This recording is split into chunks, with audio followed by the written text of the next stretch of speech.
Hey YouTube, Nesting and Resting here, and we're going to get right into it and talk about the 10 reasons why RV life, RV living, it may not be for you.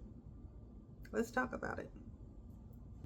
Okay, this is very serious because if you're thinking about just selling everything, giving up everything and moving into an RV, it's a lot. It's going to be a lot, and I want you to have all the facts.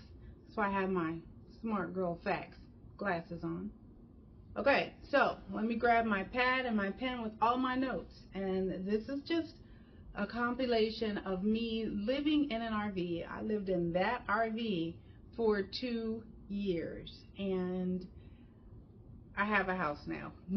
People ask, how did it go? I have a house now. I'm sorry. I was just not built for it.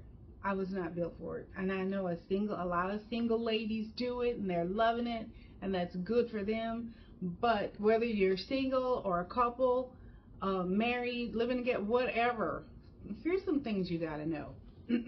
Here we go. 10 reasons why RV life may not be for you. Here we go. First one. This is a big one. For me, it's a big one. I don't know. I've seen some videos where people said, it's okay. But for me, it was emptying those tanks. If you just want to flush the toilet, if you just want to flush the toilet and not be concerned about what's happening to it, where is it going, is it going to be all right, then you need to considerably think about RV life, because you are in charge of your own septic system. It's you. You are Roto-Rooter. You are all that. Hey, Culligan man, all of that. That's you. If you flush the toilet, okay, when you take a shower, your tanks get full. Okay, you have 2 tanks, and some people have 3, but mostly it's 2 tanks that you have to be concerned with, and that's your gray tank and your black tank. Gray tank is for the water that comes down the drain in the kitchen and in the bathrooms. Gray water, okay, and it looks gray too. Your black tank, yeah, your black tank, that's the toilet. That's the poo and pee water. Okay? And I hate to get graphic, but before I moved in, when I found out that I was moving from Atlanta to Oklahoma and I would have to be staying in an RV, watch my video here and I'll explain why I had to move. I started watching videos, and I started watching how to do things, what's it all about, and it was all so glamorous. It just painted a picture of, we're living cheap, living off the fat of the land, blah blah blah blah blah. No.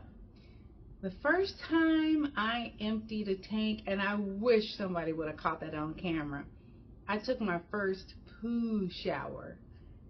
If you don't know what a poo shower is, and there's not a whole lot of them on YouTube, but I'll put some links down below of people who unsuccessfully emptied their gray tank. I think I was like, I got to do this every couple of weeks, and it's my poo. But poo nonetheless. Who wants to be covered in poo? Nobody. You are in charge of your own septic system. Tanks get full, and whether you're stationary or you're traveling. Stationary means I was stationary. I wasn't traveling anywhere. I was in the RV in the back of my mama's house. I had electric hookup, and I had my water hookup through, my mom's water spigot thing outside. But her septic was way far away. And in order for things to flow smoothly out of your black tank and into your septic system, there can only be so many feet because it relies on gravity to take it down to where it's supposed to go.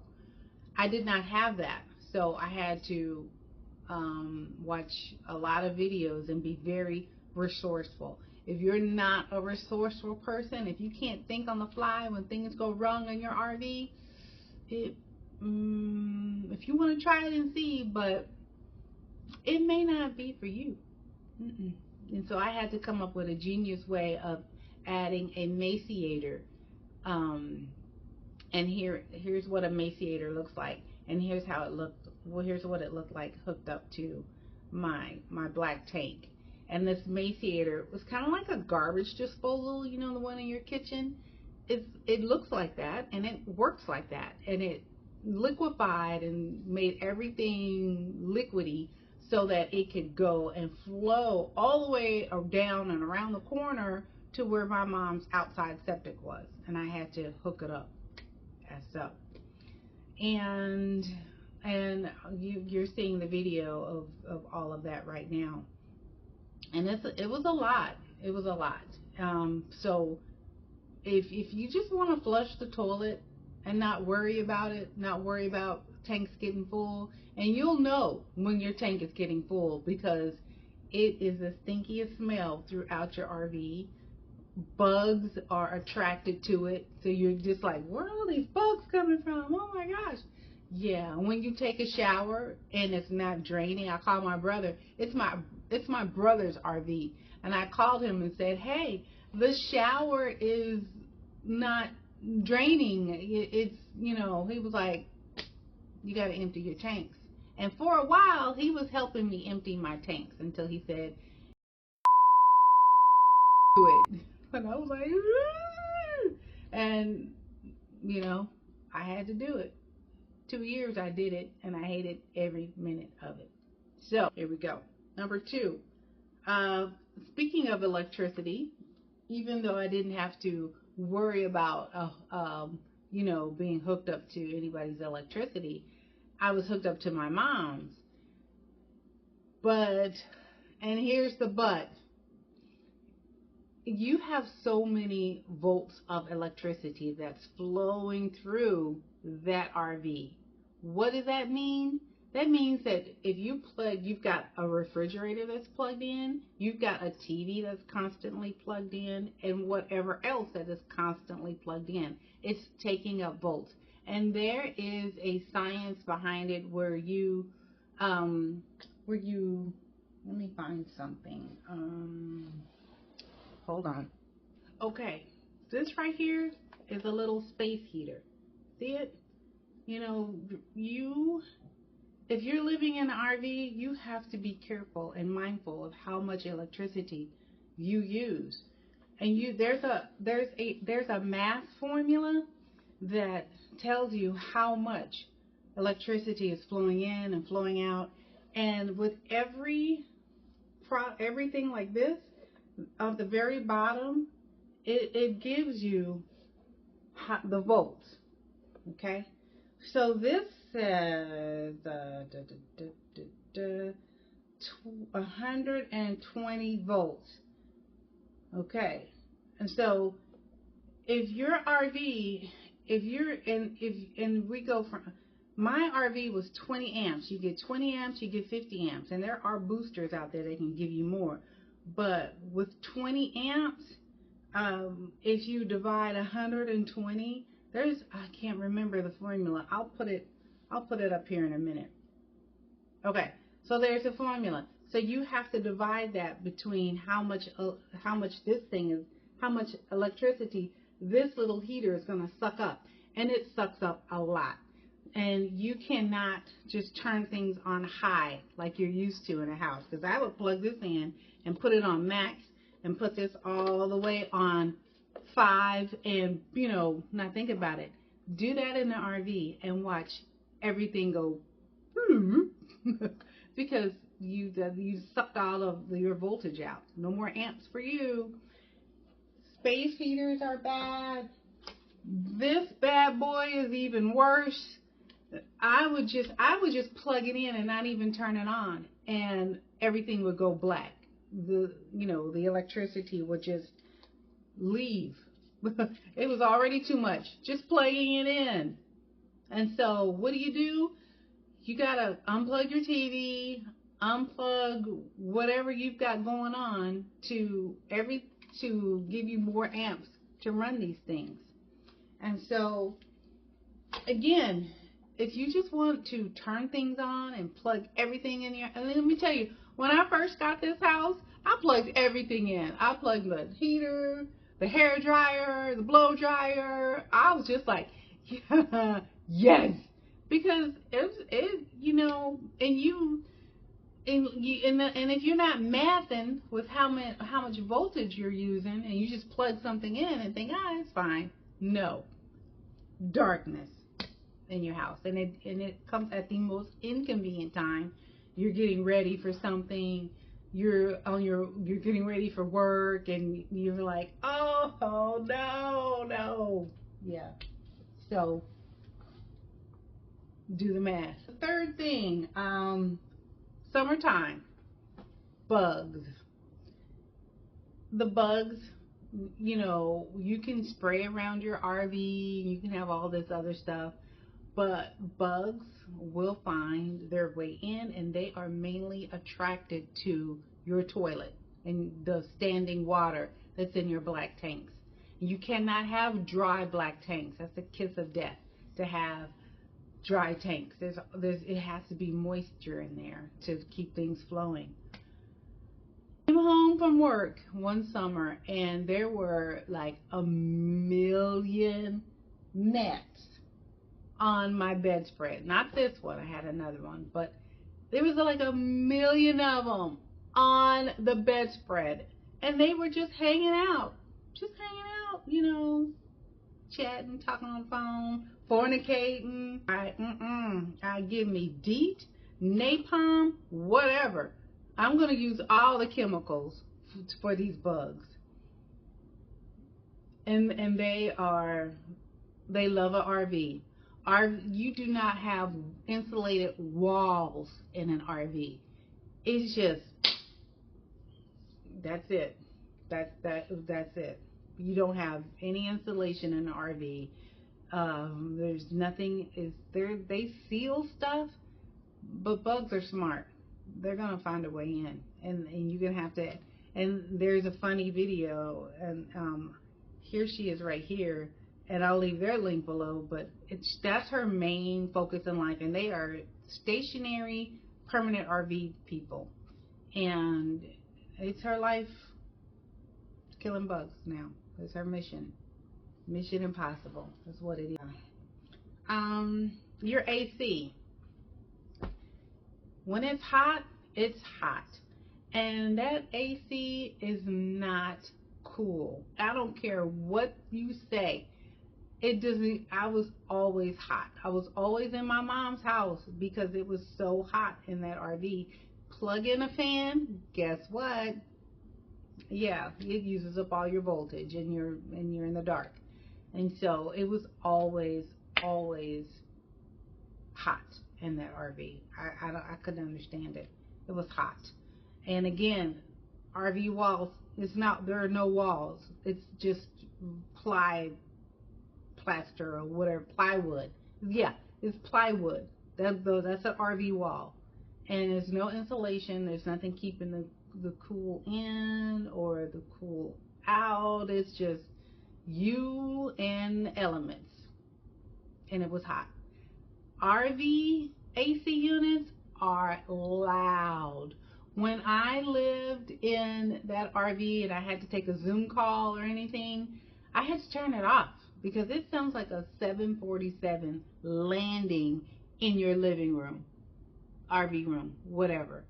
It's loud. It's really loud. Number 5. We're at 5. About the winter time. And again, you don't have walls in the RV. You just plywood. There's no insulation, no anything. Wintertime was my first winter, I was almost threw up the deuces and get me an apartment because it was rough. That thing you see right there, that's your propane tank, and they come in all different shapes and sizes. And propane runs your heat. It runs your stove. Unless your stove is electric. But that bad boy, you're going to need in the wintertime. It was $150 with a $50 deposit, and it was delivered to me. Every time I needed, ran out, they were there to deliver it. And that was $100 a pop. And let me tell you, it was rough because I tried to conserve heat. And I tried to plug in these bad boys and lose power, and you couldn't turn them on high because, it was too much voltage. And so the heat, it just evaporated into thin air, and it was hot in the summer and very, very cold in the winter. There was no time where we were cozy. And when I say me, my little dog is around here somewhere, the mouse killer. And then the next winter I had to wrap my RV in a skirt around the bottom of it because that's where most of the heat was escaping. And so some people say you have to do it. Some people say I've never skirted my RV, but it was a big difference going from that first winter without a skirt and that second winter with one. Without the skirt, the floor was ice cold. Cold, cold, cold. And I mainly ran a lot of heat when I was showering. When I would get out the shower, I wanted it to be warm. And then when I warmed up, it turned it back low, low, low. But the floor stayed cold. Cold. Again, no insulation. It's just plywood. And maintenance.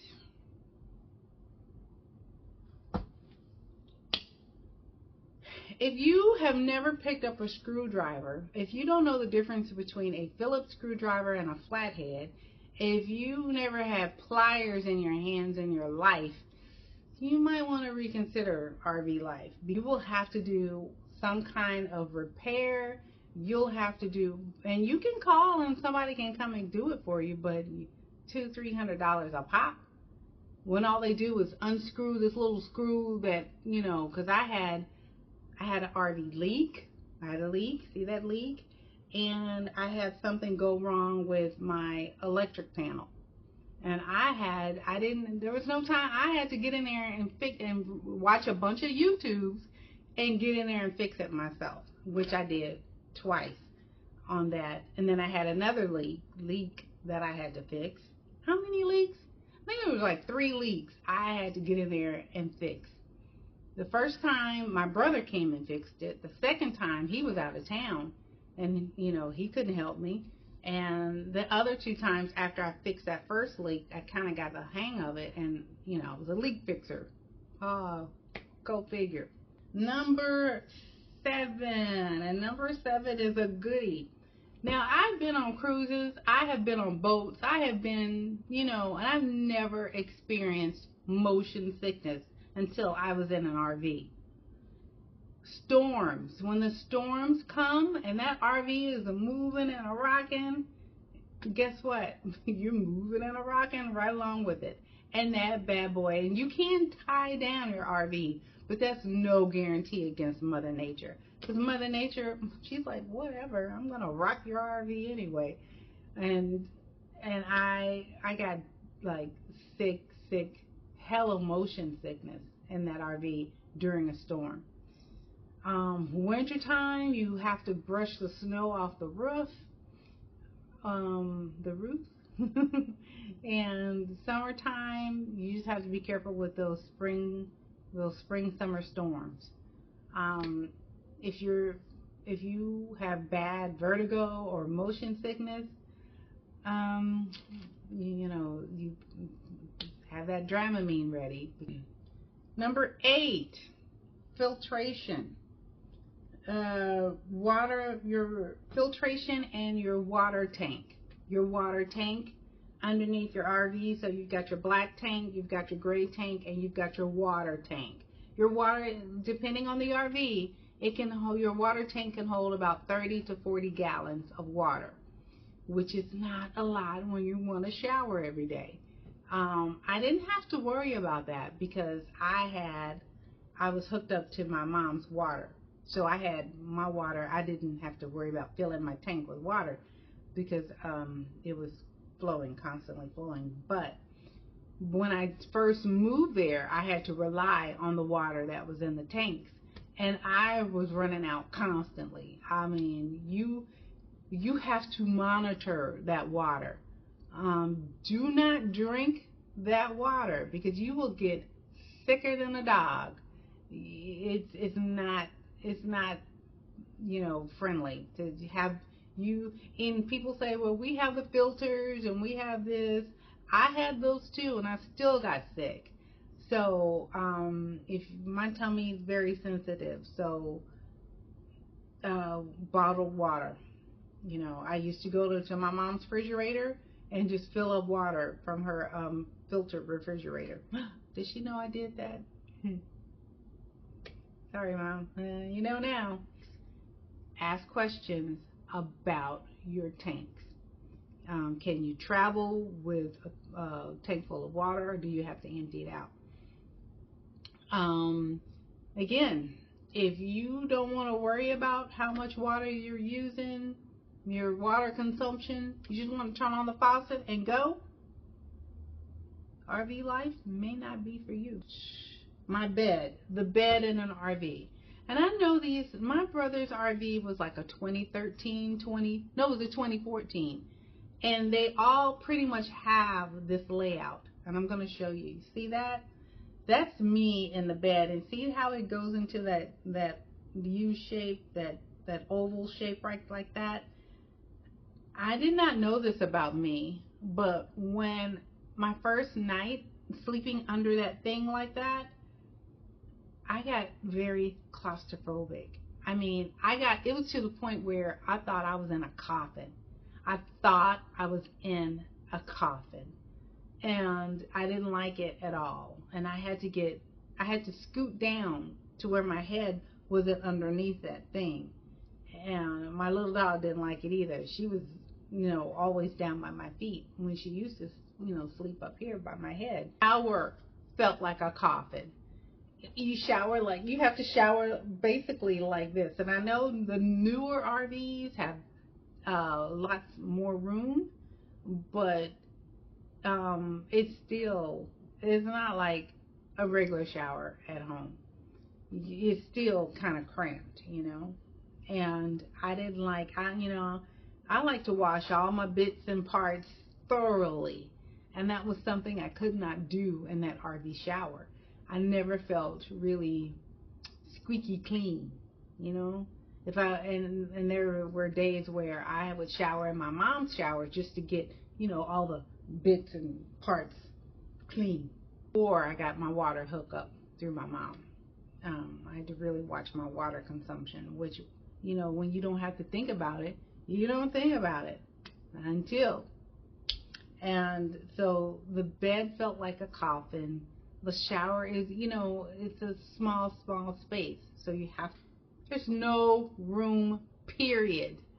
You have to be, if you're not the biggest organizer, if you don't like organizing, if you want to just buy 5 pairs of shoes and not worry about where they're going to go in the middle of the floor or whatever, if you have to be organized because you do not have any room. And if you have animals, guess what? Their stuff has got to have a place to go too.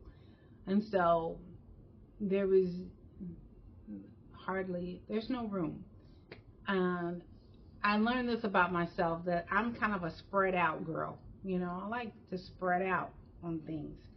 I like to just go and have things spread out. That's me. And so it did make me very happy in the RV.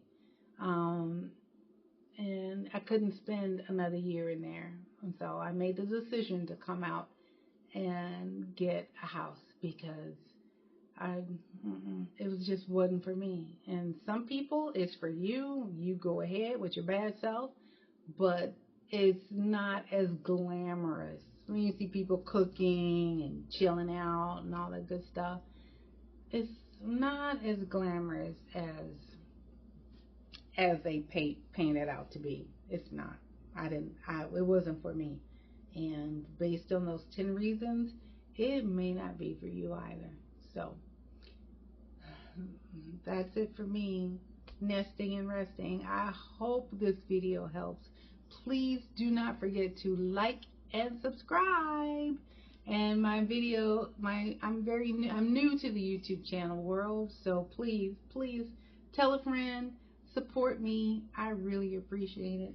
And I can talk all day about my RV experience, but I hope those 10 reasons will give you an insight. Kind of make you, think a little bit if that's going to be for you. It was not for me, but, maybe it's for you. But you have 10 reasons why it may not be for you. So, don't forget to like and subscribe to my channel. I appreciate you guys so much, YouTube. Thank you. Mwah.